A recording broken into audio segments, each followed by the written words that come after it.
لا القهوة حلوة ولا حتى الفلات وايت معمول صح، بس نسيبنا من القهوة خالص هنا ونخلينا في القطعة الفنية دي.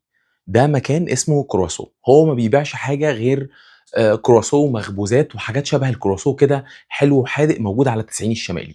أنا رحت وبصراحة كان نفسي آكل كرواسون حلو وأشرب معاه قهوة. رحت لقيت الناس بيبيعوا كل أنواع الكرواسون حلو وحادق، وممكن يعملوه لك ساندوتش حادق، ممكن تعمله بأكتر من طريقة. فأنا بصراحة خلّتني في السليم، جِبت flat white وجِبت الكرواسون اللي هي باللوز. أنا باحب الكرواسون اللوز جدًا، وكل مرّة أحاول آكلها بالشوكة ما أعرفش، هي ما بتتاكلش غير بالإيد يا جماعة.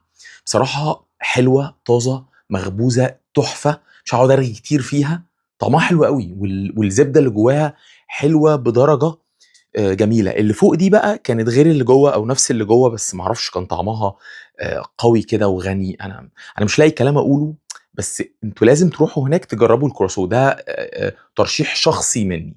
بس بصراحة لو هنتكلّم بقى على القهوة من الناحية التانية، أنا طلبت flat white. كل حاجة في الflat white معمولة مش تمام، يعني flat white حجمه كبير أوي، الفوم بتاعه فوم كبير أوي، درجة حرارته كانت عالية وكان سُخن أوي، طعم القهوة ما كانش لطيف. من الآخر هي قهوة تشربها كده مع الحاجة اللي أنت بتاكلها، لكن ما تروحش هناك تشرب قهوة.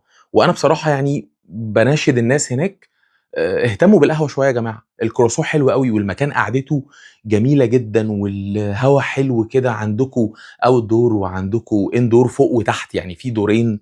عندكم حاجة محترمة، أسعار جميلة، فخلّوا كمان القهوة حلوة.